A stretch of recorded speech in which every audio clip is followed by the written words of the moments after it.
Welcome to It's Your Date with Destiny with Apostle Vivian and Pastor Jemma Duncan of Divine Destiny Worship Center in Diego Martin. For the next 30 minutes, join us as we take you on a journey of maximizing your potential and realizing your goals through Jesus Christ.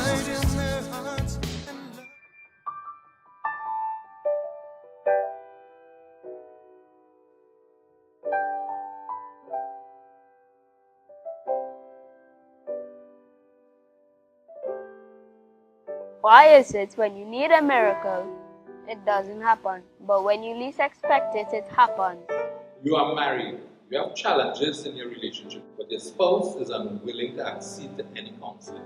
Is divorce an option? How does a parent handle a promiscuous child? What are considered the do's and don'ts of a born-again couple who is not yet married? There are always more questions than answers. So here is Apostle Jemma. A very good morning to you.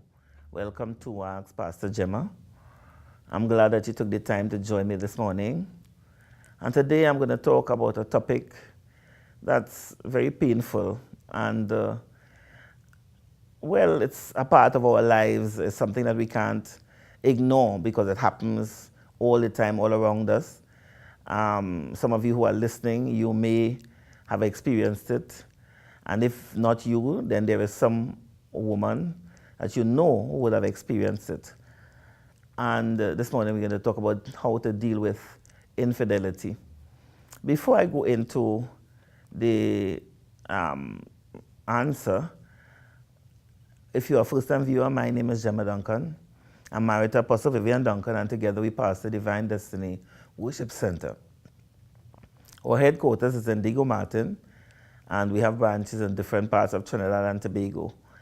If you want more information concerning Divine Destiny Worship Center, you will see the phone number scrolling across and other information as to how to contact us and find out more about us.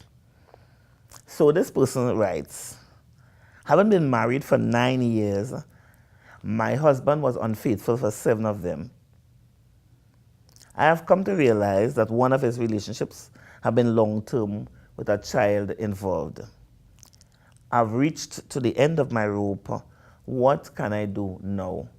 Now, the question is long, it's involved, but it was important for me to tell you the full text of the question and not just leave it as dealing with infidelity. I'm happy that this person, that you took the time to ask me the question, but, I wish it was under different circumstances. I don't understand why it took it this long to reach to this place, but everybody has their own ability and capacity to take things, to tolerate things, and so on. And I know what happens to us as women when we face with things, although my aunt used to say, you see it in the day, but you want to take flambeau to see it in the night. Is because we feel it will change. We believe it will change. We are expecting a change would come. And that thing about women always believing that things are going to get better, it can get better, and thinking that maybe if I do this, it may change. Maybe, I should do this.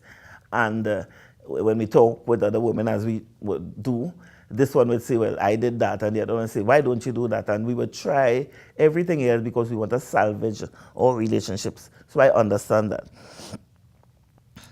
But let's look at some of the facts. Your marriage has been marked by unfaithfulness. If you're talking 7 out of 9 years, and chances are, if your husband is what you describe here, probably you didn't know about the first 2. It seems as though this gentleman didn't really change after getting married. So he has a wife with children, and he also has an outside woman with children. So your husband has 2 families, and that seems to have been going on, as far as you know, for 7 out of the 9 years that you're married, 2 different families. Now, one of the things that you have to consider is if your husband was able to pull this off for 7 years and You didn't seem to really reach a stage where you demanded that he do something about it. Do you think that he really would want to change now? Because what happens with us is one of the mistakes we make as women, we continue to tolerate behaviors, hoping and believing and praying and expecting change to come.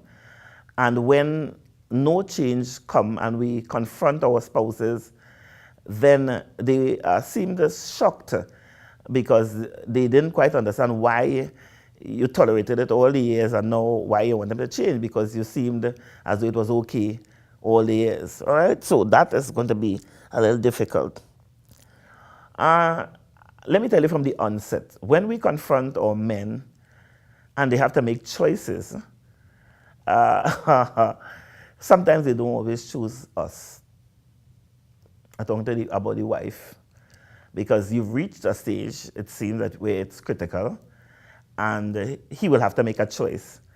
One of the things that you have to consider is that he may not choose you, which is very sad, because most times when we give them an ultimatum, in our head, we believe that if I give him an ultimatum, then he has to give up the other person. It doesn't always work like that. Sometimes it does, and sometimes it does not.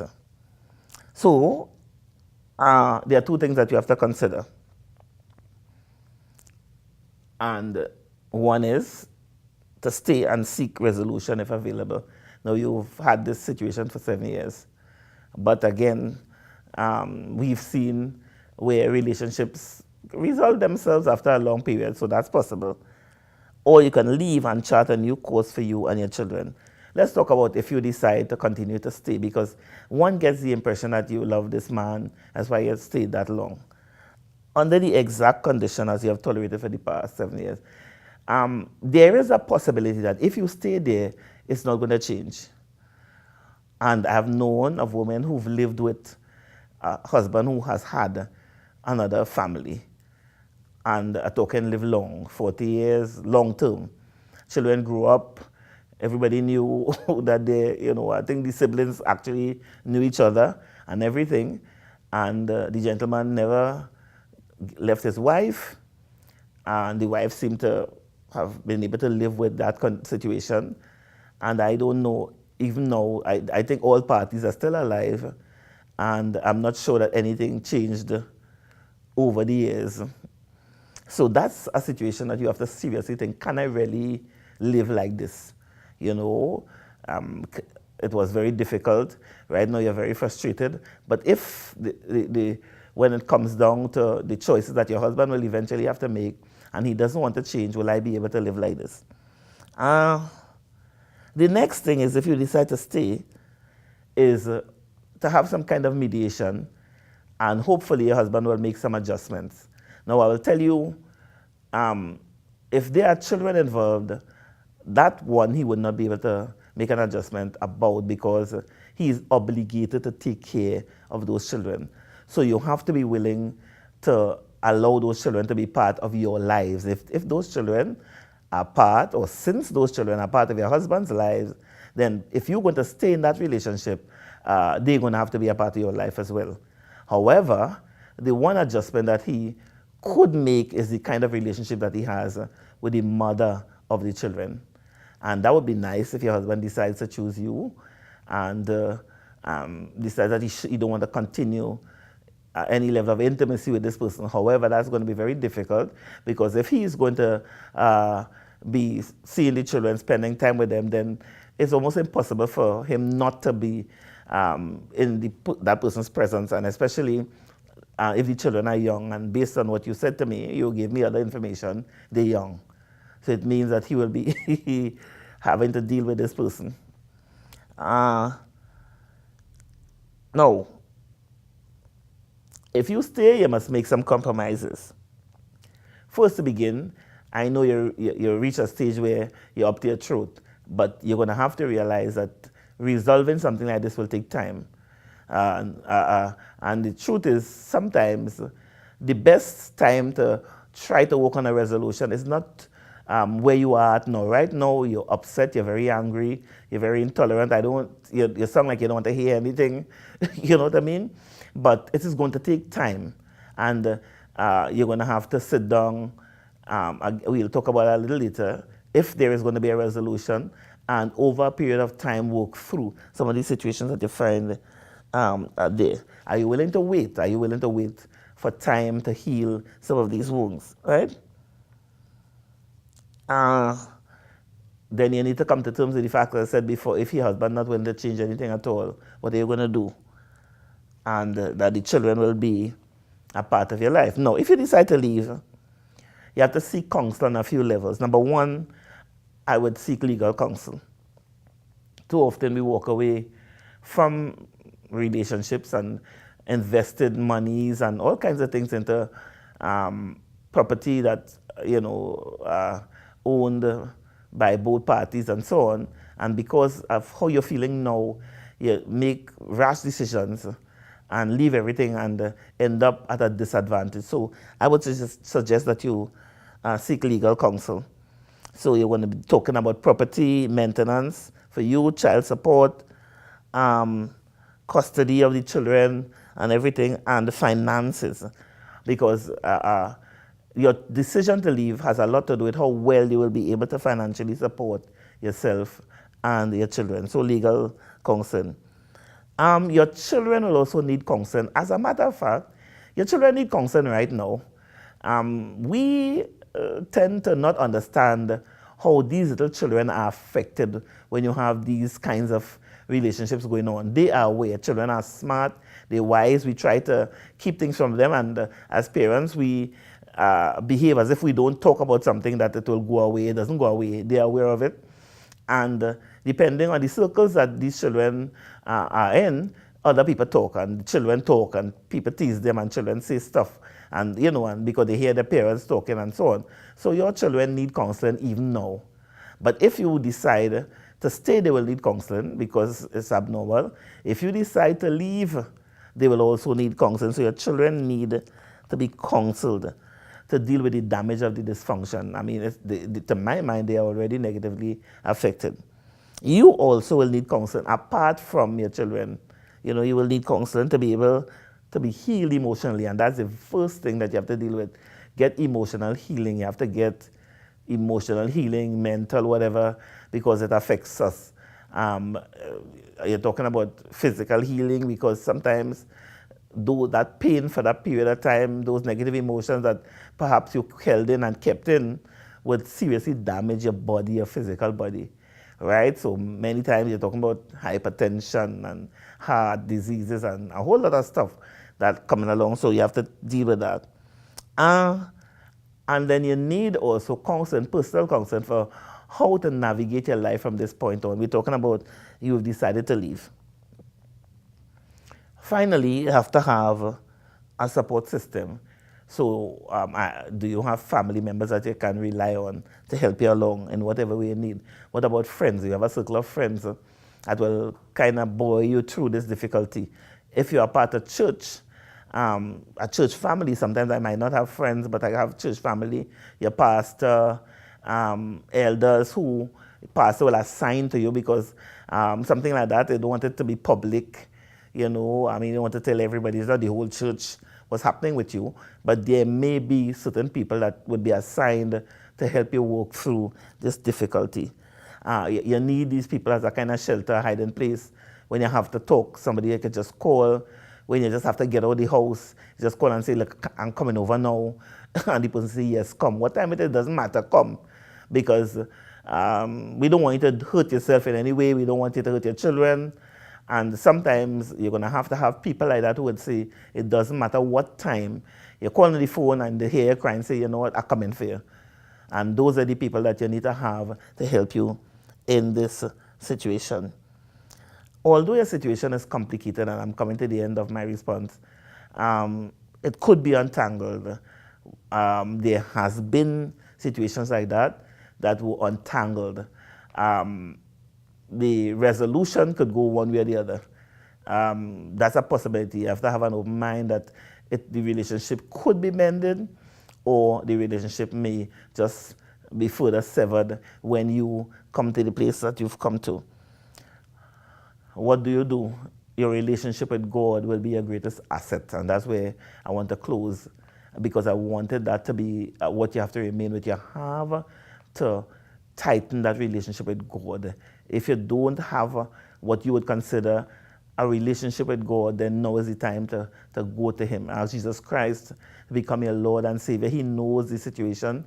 He knows everything concerning you, your life at this moment, and hand over the pieces of it. Say, Lord, I'm giving you my life. I want you to now help me to chart a course for my future. Either way, you want God in this whole experience. And one of the things you'll need Holy Spirit to help you with is to forgive. Because forgiveness is absolutely important. If you're going to move on with your life, if you're going to enjoy your life, and there is life after these situations, you can live a full and enjoyable life after something like this, but you have to forgive. One thing that Joyce Meyer said that I will never forget is that unforgiveness is like drinking poison and expecting the other person to die. Unforgiveness is very destructive, and so we must forgive. Remember, forgiveness is not for the other person. Forgiveness is for you first.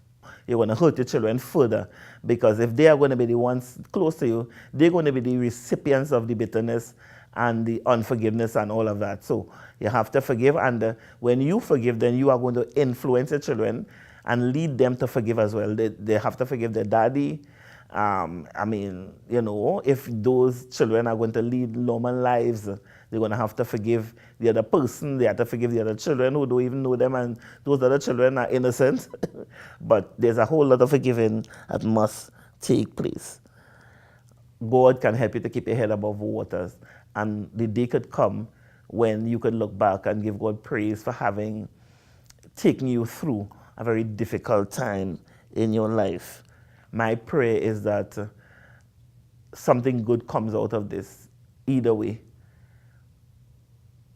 I am believing God that He's going to help you, that your children will not be negatively affected by this, that they will grow up to be normal citizens, loving people, loving God, forgiving, successful careers, relationships with God, well-balanced life for themselves, and that you will find peace in God first, and then in living, because listen to me, you have value, you have worth, and God has a plan for your life. And hopefully you will find that plan, find your purpose, and instead of, you know, being into yourself, thinking only about what has happened to me, perhaps Holy Spirit will help you to look outward of yourself and see if you can help somebody. The day may come, and I think it will, where another woman will be in your exact position as you are in today, and you could say, there's life after this.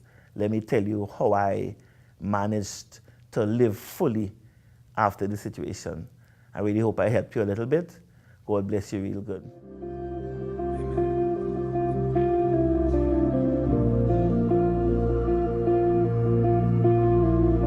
Here I am, down on my knees again, surrendering all,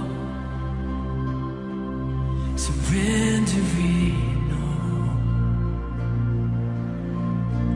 and find me here, Lord, as you draw me near. I'm desperate for you,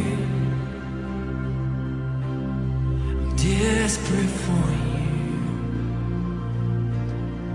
I surrender.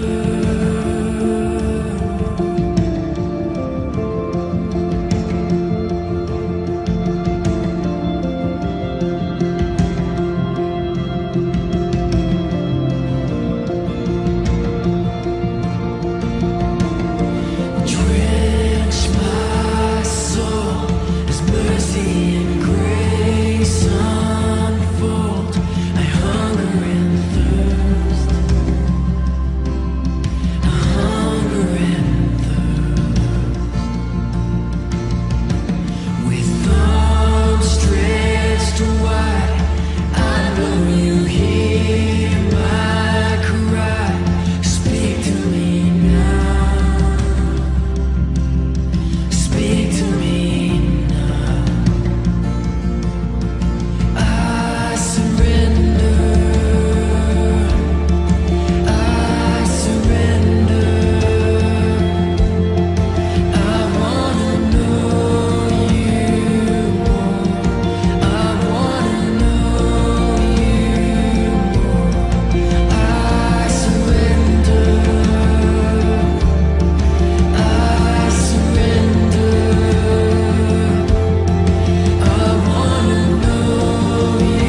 I don't want you to ever forget that with God, everything is possible.